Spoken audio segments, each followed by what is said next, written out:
And I'm going to share my screen for a second to show you how the product of my work looks like in the... So you capture the soul of the company, like, how the company runs. It's just like the soul of the company is captured. Most of the time, I would argue that it's the nervous system. Nervous system. It's closer to what I can materialize. Soul, it's a very different conversation. I was speaking about spiritualism and you went into like biological thing. Yeah. So I'm going to start from here.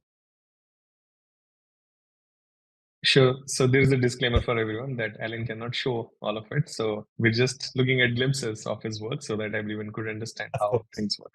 Yeah.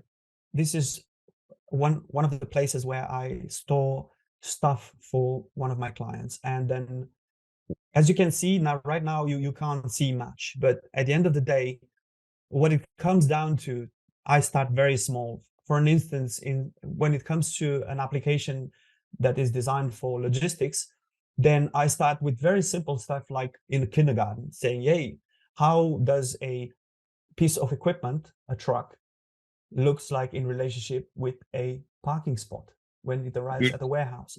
It's silly stuff like this that starts the conversation in the right way, because I am not at the warehouse, whatever that warehouse is across Europe.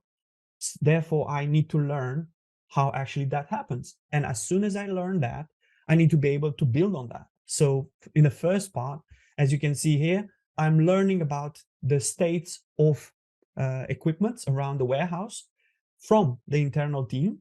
And thereafter, I describe this in a diagram like this, where it starts with, hey, the truck and the trailer arrives at the gate. What happens? And there's a process for everything. There's a protocol for everything. Therefore, as I mentioned, I am not able to go through details of this, but as you can see, it spreads out.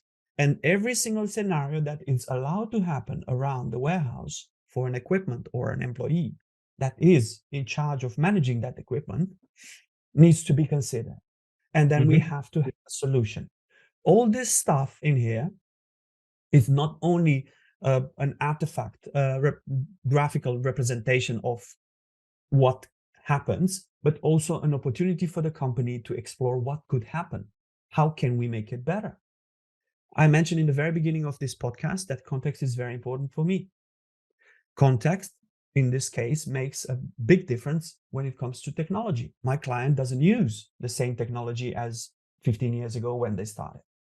They are able, because they have the resources and because the technology is here, to use sensors to replace people running around the warehouse to figure out where the truck is, where that piece of equipment is. Now we have sensors and we have GPS data to do that. Therefore, my workflow will have to include that type of opportunity as well. So at the time when I'm proposing a solution that probably could be an interface, but sometimes it's not. It's just an alteration of the existing process.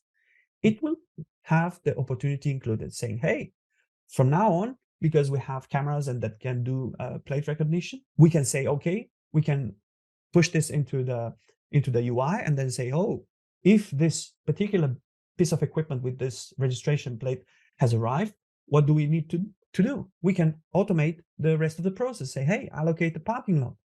Based on the fact that we know what's inside of the truck, we know that it should be on this side or the other side of the warehouse. Usually warehouses have inbound and outbound, places where you unload the stuff and then you go around or maybe sit at the same dock and then you load. Really, really clean work.